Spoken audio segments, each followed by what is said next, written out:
Nog geliefde kinders van die Here, u kan net so sit. Ek gaan 4 verse uit 1 Korintiërs 9:24 tot die 27ste vers gaan ek hanteer.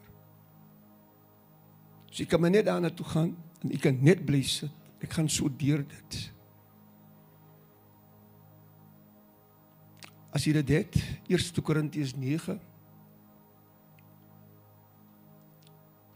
24 tot 27. Weet julle nie, dat die wat op die baan hardloop, nog geliefde kinders van die Here, die dag toe jy jou hart en liewe vir Here Jesus gegee het, toe beweeg jy onmiddellik op 'n baan.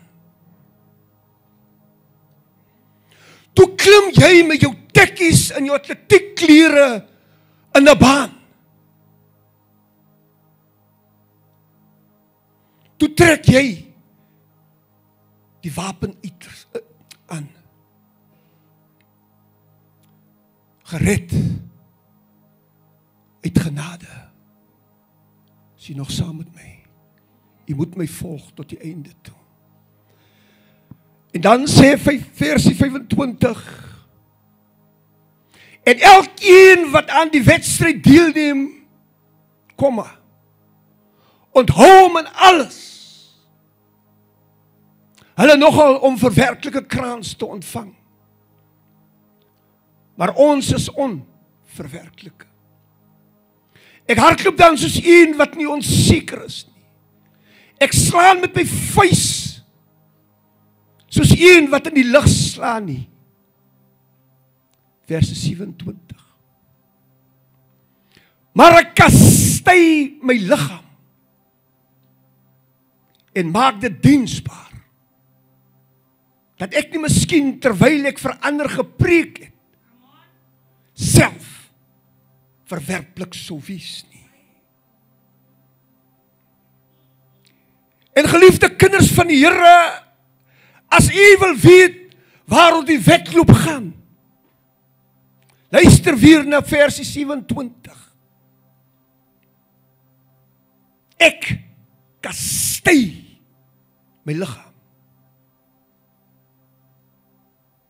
Daardie kastei beteken, ek straf my liggaam en ek maak dit diensbaar. Dat ek nie miskien, terwyl ek vir ander gepreek het, self verwerplik sou wees nie. In ander woorde, geliefdes kinders van die Here, practice what you preach. Practice what you preach. As jy sê, Christ in you, the hope of glory, begin optree soos een. Jy kan nie aanvaarbaar wees. Die mense, geliefdes, dis 'n woord vir die kerk. Die mense gaan jou verwerp as jy kom met die Bybel en jy doen nie wat dit sê nie. En dis wat hier in die 27ste vers vir ons sê. Ek kastei my liggaam. Ek bring my liggaam in orde. Ek dissiplineer myself. My vlees. Hierdie eie ek wat so sonde wil doen. Ek kastei myself om in lyn te kom met hom wat in my is. Heilig onbevlek. Hy is my heiligmaking in my gees. En jy moet dit verstaan, die Here weet dit vanaand. Die vlees moet heiligmaking nastreef. Want sonder heiligmaking dierbaar is. Sonder heiligmaking en die vlees sal jy nie die koninkryk beerwe nie. En dis wat ek sê, pastor. Dis wat die Bybel sê. Die Bybel sê dit.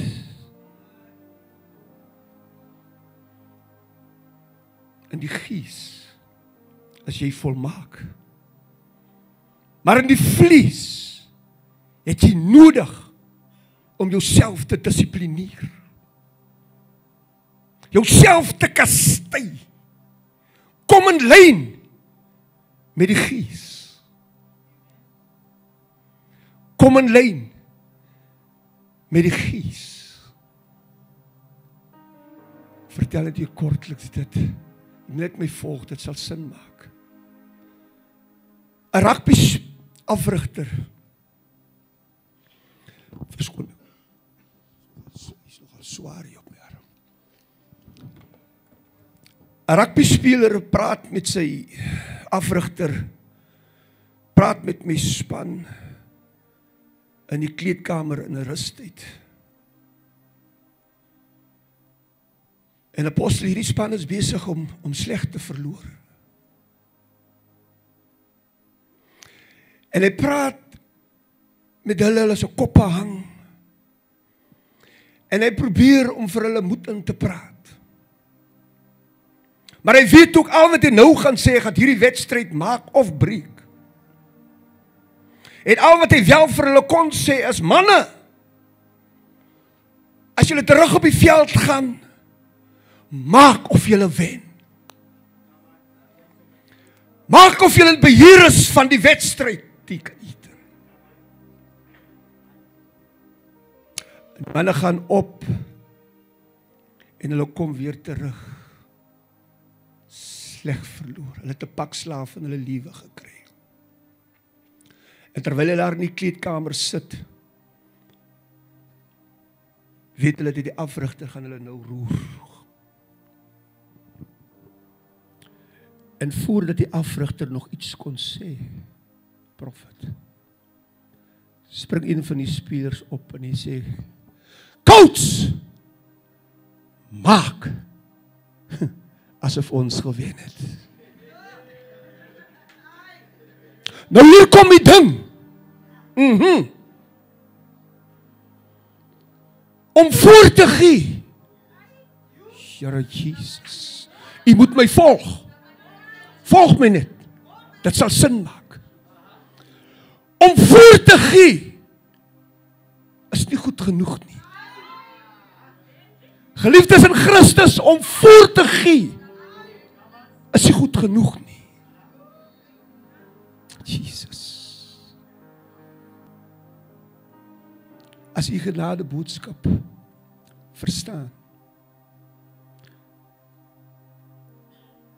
sal dit miskien klink of ek daarteen preek, of ek daarteen praat. Maar jy moet by my bly. Jy moet by my bly. Jy moet by my bly tot die einde van hierdie woord. Dat dit net kan sin maak. Dat jy dit verstaan. Ek stel belang om in hierdie wedloop deel te neem.